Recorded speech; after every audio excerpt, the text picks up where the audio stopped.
So before we get into this video, here is just a little disclaimer. When I went back and looked at the footage, my hair was so flat. It didn't even look good. And so I feel like I have to at least come back on here to explain that I know it looked flat and it didn't look good, but I couldn't refilm it. So hopefully you see what it really looks like when I actually take an afro pick to it and add a little bit more volume. It's because it's first day curls and it's generally not as big. It looks so much better after today, but I really wanted to film the video, so hopefully you'll understand where I'm coming from and not focus on how flat it looks in the video and just listen to the words coming out of my mouth. Okay, so let's get into the video right now. Hey friends, welcome back to my channel. So as you can probably tell, this is a bit of a hair update video. Now if you're new to my channel, I said that I was on a healthy hair journey for over a year and that I was stopping with hair dye and just letting my hair grow. So I'm going to touch on that because obviously I have done some color to my hair. Whoa, am I having like that Rudolph glow nose right now? I don't know. I am going to talk about some breakage I've had at the nape of my neck, some dry scalp issues, stuff like that.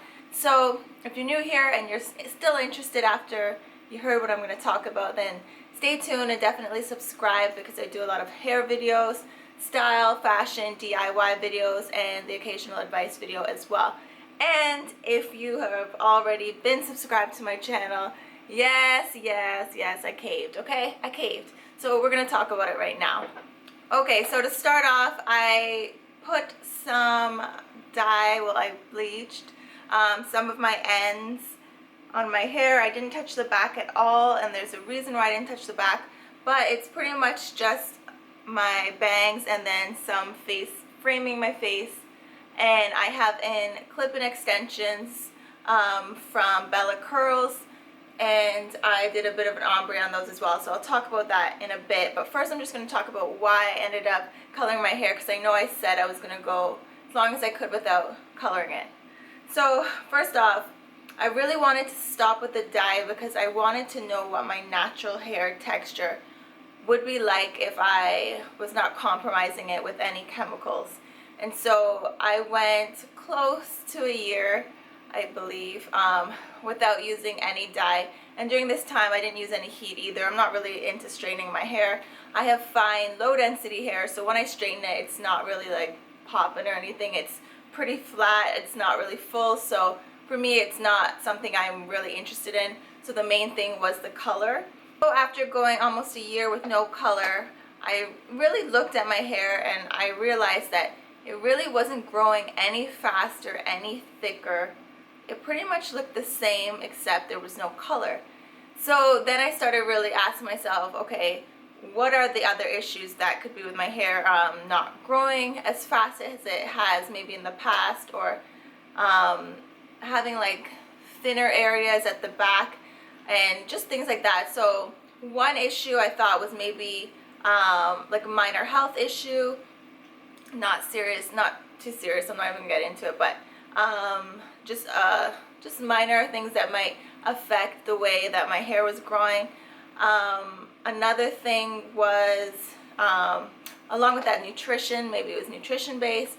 What else? Then I started thinking, okay, what was I doing when my hair was its absolute healthiest that I'm not doing now? And I thought originally it was all to do with color. My hair was the longest, probably the thickest because it's still fine hair.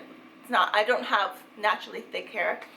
And when I look back at old pictures, the only thing other than not having my hair dyed was that I barely wore it out. I used to wear my hair in like a bun ponytail thing almost every single day for years.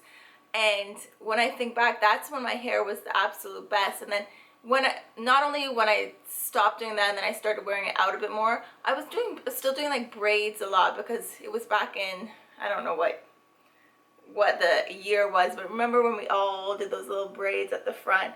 So I would always like cornrow the front of my hair and then have twists with my natural hair, and my hair was like in really good condition and it was longer And when I think about it, it's always because I had it in protective styles. So I know I touched on this briefly about having breakage at the nape of my neck. So I don't know, if it's like a few months ago, a couple months ago, I really like got in a mirror and started looking at the back of my hair very closely, just to figure out what was going on back there, because I've always been under the impression that for anyone that has issues with their hair growing or breaking back there, it's usually like associated with that being the coarser part of your hair, or, well, yeah, typically you hear that it's more coarse at the bottom. And so I kind of in my head just assumed, oh, well, then I have curly hair, so maybe that's what it is for me too. And it's just like a tougher area for your hair to grow and not break and blah, blah. And also like friction and all those different factors that come into it. And then someone said something to me online, and I swear it didn't hit me until I actually read it, about that being like the most delicate area and the softest hair. And I really started like touching my hair and looking at it, and my hair back there is so different than the rest of my hair, but because it's back there, I'm not really looking at it and touching it that much. That hair is like baby hair on my head. It is literally like baby hair. It is so fine, and it easily tangles. Definitely more than anything else on my head. And I didn't really pay attention to this, as I said, because it's at the back of my head. So now that I actually finally realize like why it could be breaking, is because it's so delicate back there. So I have to take extra care of back there. Now, in addition to this, I noticed that I had some red spots back there. And I noticed this in some footage of a video before, and I honestly thought it was because I was brushing my hair up and my scalp was really sensitive, so when I did that, it would go red. I thought it was just a moment in time and it doesn't actually stay, but I was looking at the back of my head and I realized I had some patches, some red patches. And obviously this is not something I would know. I do my own hair. I don't really go to hairdressers, and this is mostly because I've had bad experiences. So that trust issue, it's still there. So I realized that I had eczema patches slightly at the nape of my neck.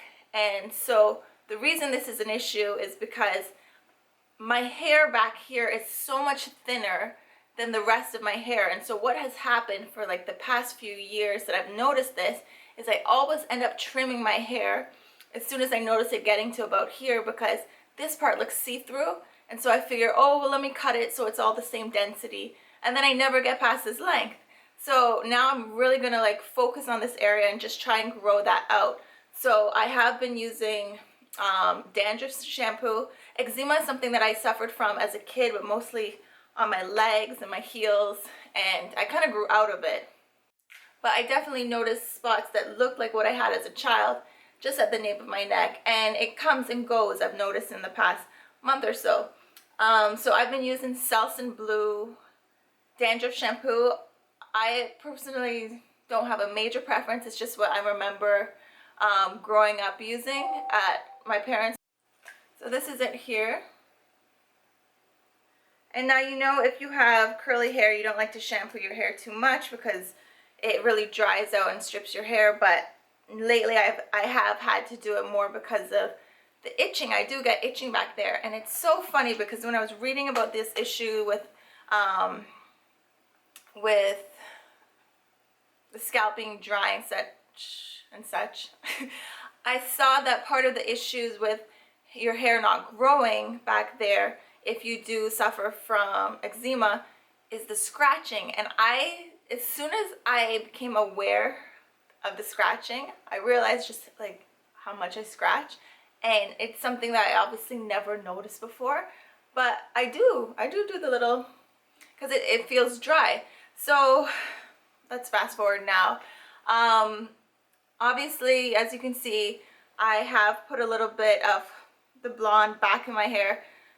Of course, it's all due to my personality. I have that personality. When I want something, I gotta do it. Gotta do it.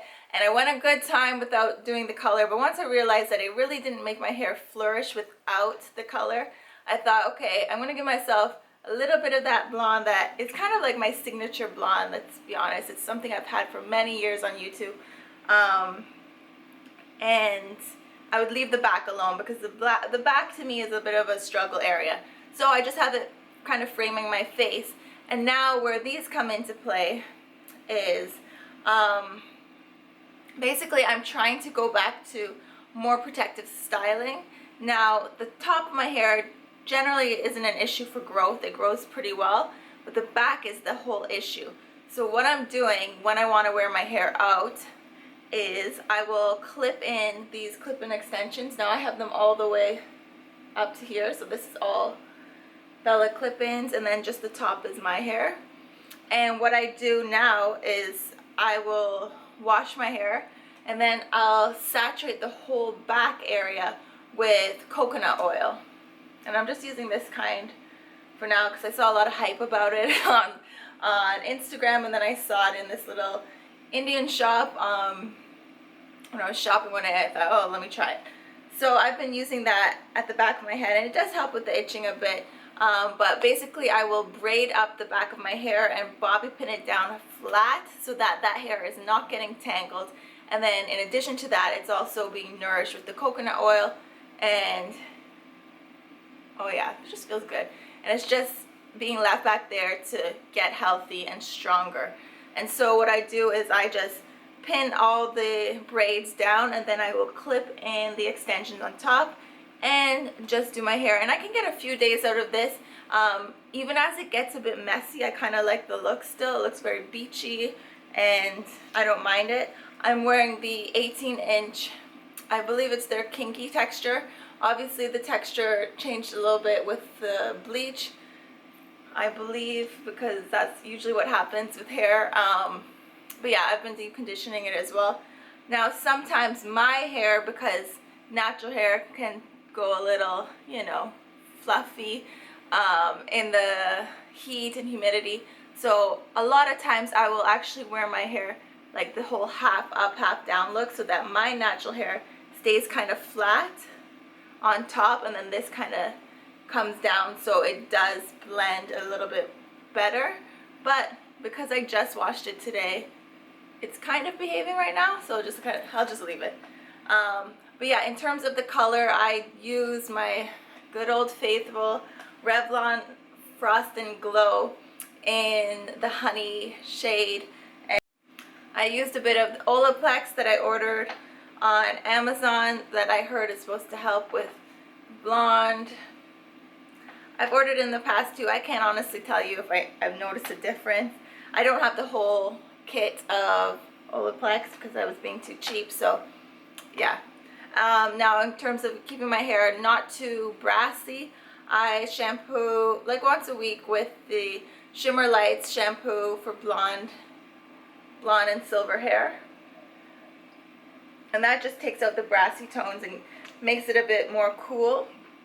But to be honest, I do have golden tones and I don't really mind that. I think it actually works fine with my skin tone. It kind of makes me look a little bit warmer. So I don't really mind that whole coppery tone sometimes. Orangey, yeah, I don't really hate that. Especially because I've been kind of feeling orange hair lately. So for now, I'm not trying to go any lighter or ashier, but if I do plan to do that, I will definitely not be doing it anytime too soon because I do want to maintain the health of these extensions as well. I will leave the details for these clip-in extensions and also a link to an actual video showing you the raw color without any color, so that you can, if you are interested in curly extensions. It's a really great brand. I will leave it below. This is not like a sponsored video, but I am a brand ambassador with them and I wear their extensions all the time. So if you are interested, I'll leave it below. That's pretty much it. I will show you guys a picture of my hair without the clip-ins in, so you can see what my hair looks like right now with the highlights in its natural state. I personally love it, especially for the summer. And I think that's it. I hope you guys enjoyed this video. If you are having any issues like I am in the back and you have any extra tips that you want to add, please leave it below. And I will see you guys in the next video. Thanks for watching.